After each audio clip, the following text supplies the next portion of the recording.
Yasser Arafat, born as Mohammed Abdelrahman Abdelrauf al-Qudwa on August 24, 1929, in Cairo, became known to the world by his grandfather's name, Yasser Arafat.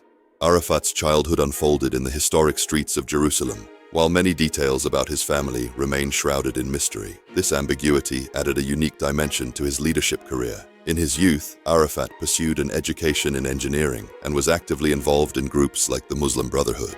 This story reveals how a young man transformed into a great leader and uncovers the hidden facets behind this journey. Arafat studied civil engineering at Cairo University, where he joined the Palestinian Students' Union and developed strong ideas about Arab nationalism. During his university years, Arafat received military training and was involved with the Muslim Brotherhood in Egypt. His relationship with Gamal Abdel Nasser became a significant turning point in his political career, but this relationship became complicated due to Nasser's stance against the Muslim Brotherhood.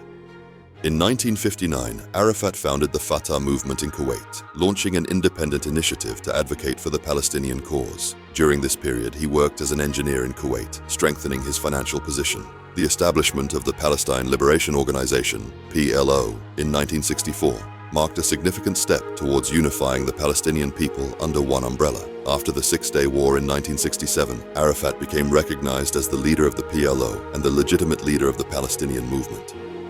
The events of Black September in 1970 in Jordan resulted in attacks on Palestinian refugees, which Arafat described as genocide. Expelled from Jordan, Arafat relocated to Beirut, where he reorganized the PLO in Lebanon.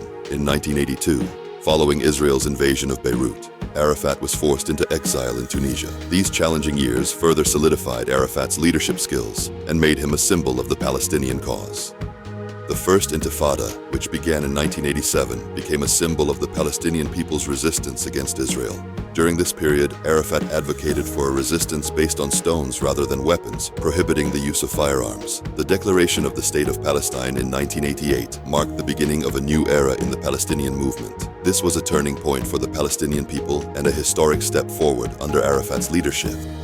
In 1993, the Oslo Accords, signed between Yasser Arafat and Israeli Prime Minister Yitzhak Rabin, granted autonomy to Palestine in the West Bank and Gaza. During this process, Arafat was awarded the Nobel Peace Prize and, after 26 years in exile, returned to Palestinian territories to begin establishing the new Palestinian administration. This peace process is remembered as Arafat's greatest achievement, strengthening the promise of a hopeful future for the Palestinian people. The Second Intifada, which began in 2000, marked a challenging period in Arafat's political career. He was besieged by Israel in Ramallah, becoming a leader with restricted movement and facing increasing isolation on the international stage. Arafat's health deteriorated, and in 2004, he had to travel to France for medical treatment, where he ultimately passed away. Arafat's final years are remembered as the tragic end of his leadership journey. Yasser Arafat, who passed away in Paris in 2004, had an official cause of death that was never conclusively determined, leading to speculations of poisoning. Subsequent investigations suggested the possibility of polonium poisoning. Arafat went down in history as one of the iconic figures of the Palestinian cause. Israeli authorities did not permit his burial in Jerusalem, so he was laid to rest in Ramallah. His legacy continues to inspire millions of people in Palestine and around the world.